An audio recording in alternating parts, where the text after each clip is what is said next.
lives of the wicked, or take the path that sinners tread, or sit in the seat of scoffers. But their delight is in the law of the Lord, and on his law they meditate day and night. We are like trees planted by streams of water, which yield their fruit in its season, and their leaves do not wither. In all that they do, they prosper. The wicked are not so, but are like chaff that the wind drives away. Therefore, the wicked will not stand in the judgment, nor sinners in the congregation of the righteous. For the Lord watches over the way of the righteous, but the way of the wicked will perish. That's a lot to chew on. So to help us chew a little bit, we're going to read Psalm number 1. This is a really beautiful book, Psalms for the Struggle. Many women contributed to it.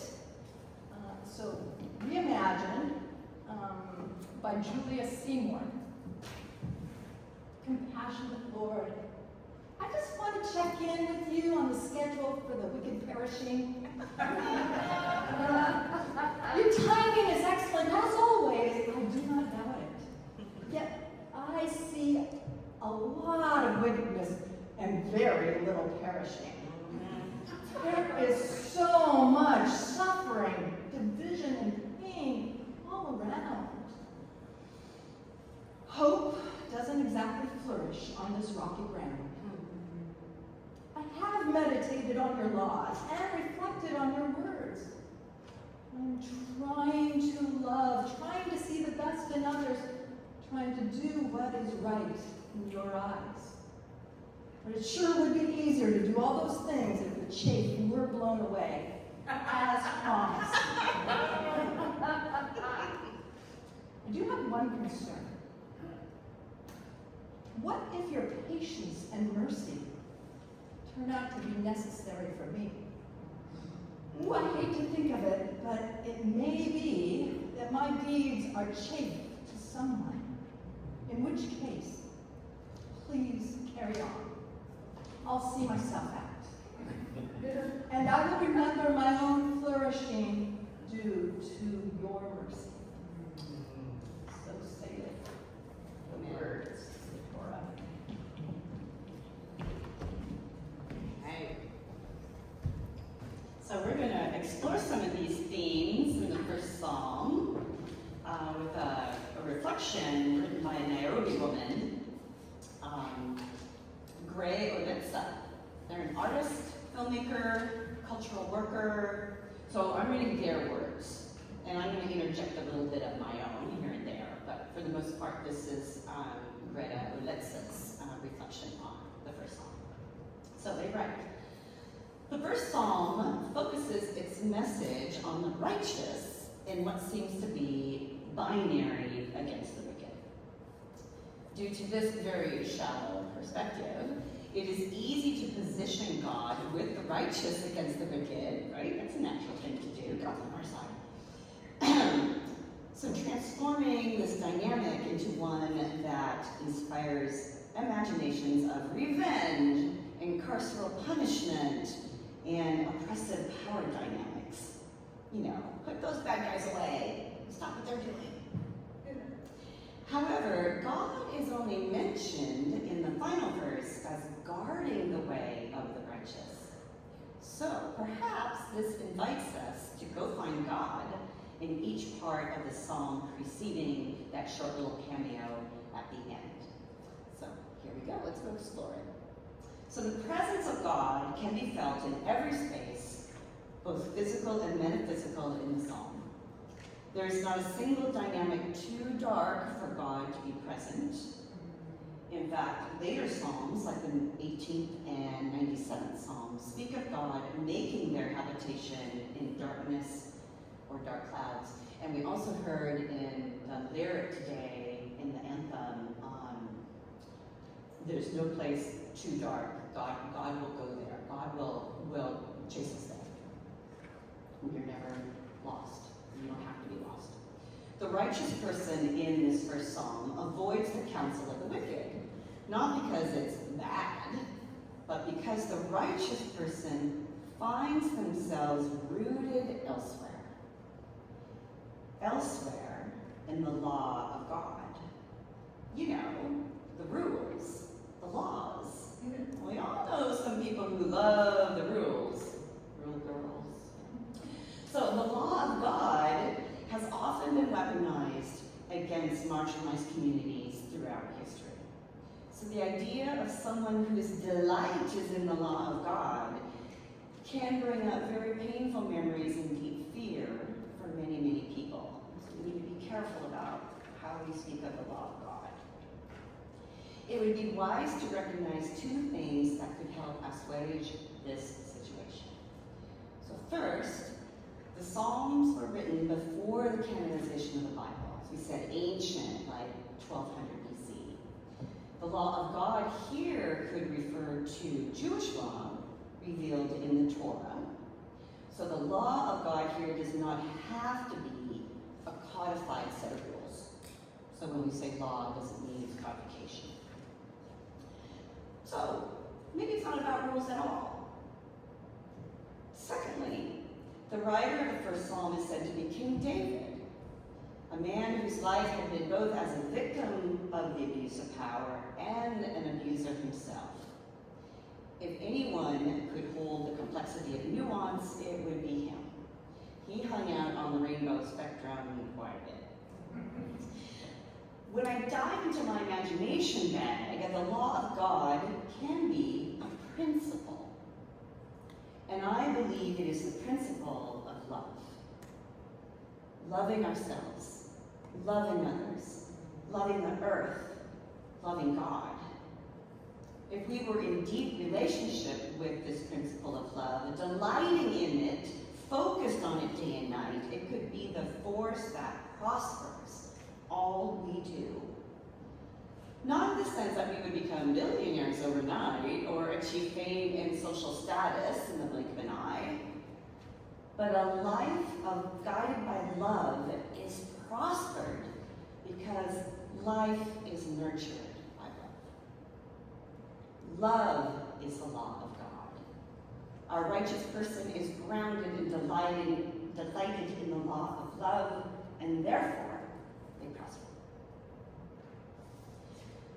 Often it seems as if the perceivable effect of love is negligible. This can be attributed to the invisible labor of love, borrowing a term from feminist thinker Arlene Kaplan-Daniels. Through her work, she set forth this truth. If we only pay attention to the labor that gets paid, then the labor that goes unpaid is devalued, and consequently, so are its workers. Think about volunteers.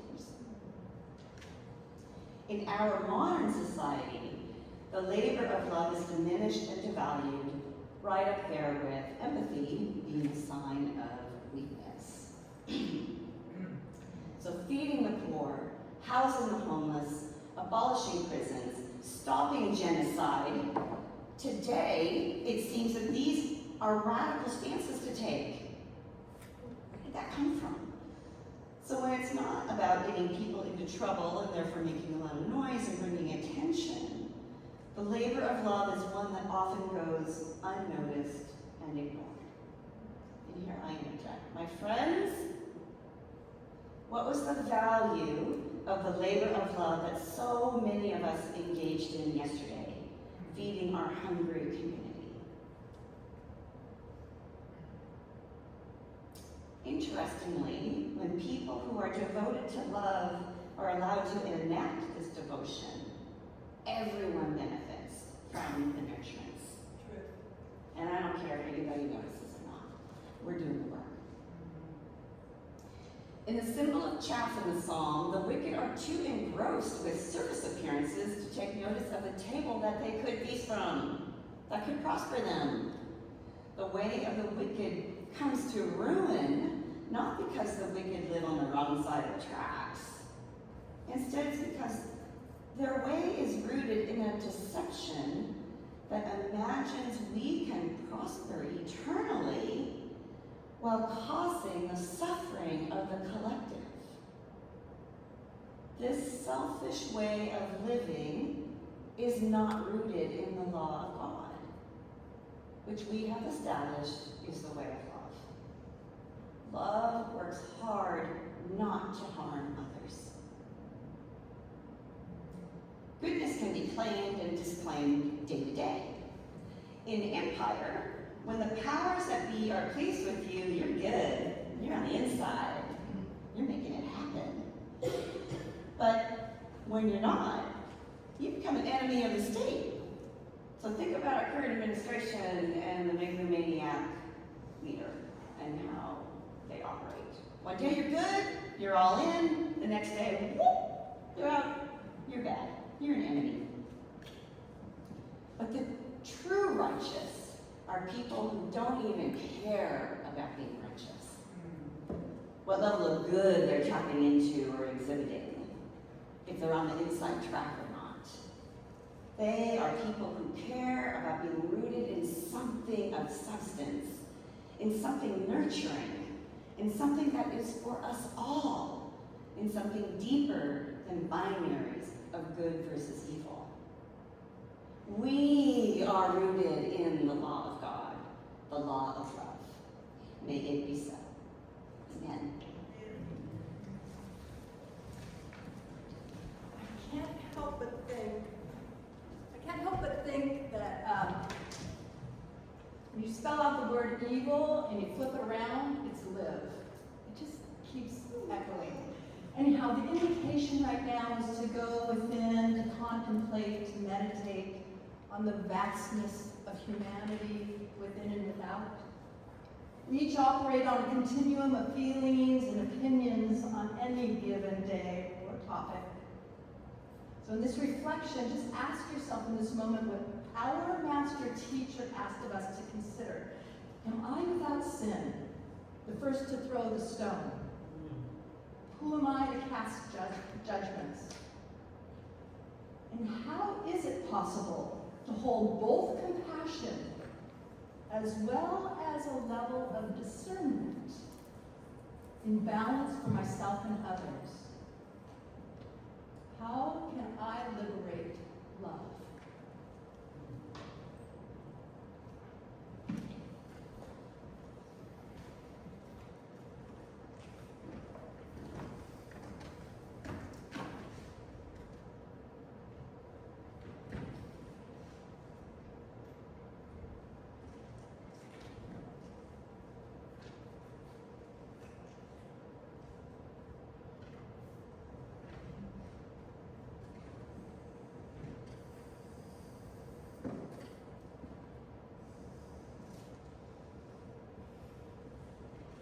I invite you to stand and join us in singing our hymn, Standing at the Future's Threshold. It can be found on page 538 in your handbook. I'm going to play through it once so you can get the